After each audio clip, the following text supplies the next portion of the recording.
ചില വസ്തുതകൾ മുന്നോട്ട് കൊണ്ടുവരികയും മുസ്ലിം ലീഗിന്റെയും യൂത്ത് ലീഗിന്റെയും ചില കള്ളത്തരങ്ങൾ തുറന്നു പറയുകയും ചെയ്തപ്പോ എന്നെ ഒരു അഴിമതിക്കാരനാക്കാൻ എന്നാക്കെടുക്കട്ടെ. ഇവനക്ക് ഒന്ന് 6 കൊല്ലം മുമ്പ് ഈ മലയാളം സർവകലാശാല പ്രശ്നം അടിയന്തര പ്രമേയമായിട്ട് നിയമസഭയിൽ വന്നതാ.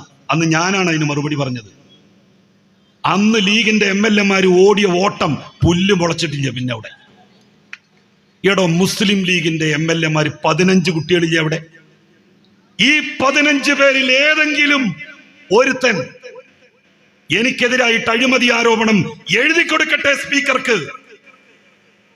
അടിയന്തര പ്രമേയം കൊണ്ടുവരണ്ട, അത് മുമ്പ് കൊണ്ടുവന്നപ്പോ തള്ളി എന്നുള്ള സാങ്കേതികത്വം ഉണ്ടെങ്കിൽ നിങ്ങൾ എനിക്കെതിരായി അഴിമതി ആരോപണം എഴുതി കൊടുക്കുക. CBIക്ക് കേസ് കൊടുത്തടോ. NIA-യും കസ്റ്റംസും ED-യും ആമനെ പരിശോധിക്കണമായിട്ട് അങ്ങോട്ടും ഇങ്ങോട്ടും ഒക്കെ ആക്കിയിട്ട് പരിശോധിച്ചിട്ട് 10 പൈസ ഇന്റെ അടുത്ത് നിന്ന് കിട്ടിയിട്ടില്ല. അവസാനം ED ചോദിച്ചു, എന്തെങ്കിലും ഞങ്ങൾ അങ്ങോട്ട് തരണോന്ന് ചോദിച്ചു.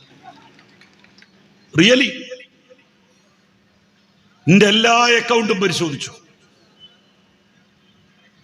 അങ്ങനെ പാരമ്പര്യമുള്ള ഒരാൾക്ക് ഏതന്വേഷണം വന്നാൽ എന്ത് ചുക്ക് ലീഗിനെയും യൂത്ത് ലീഗിനെയും വെല്ലുവിളിക്കുന്നു.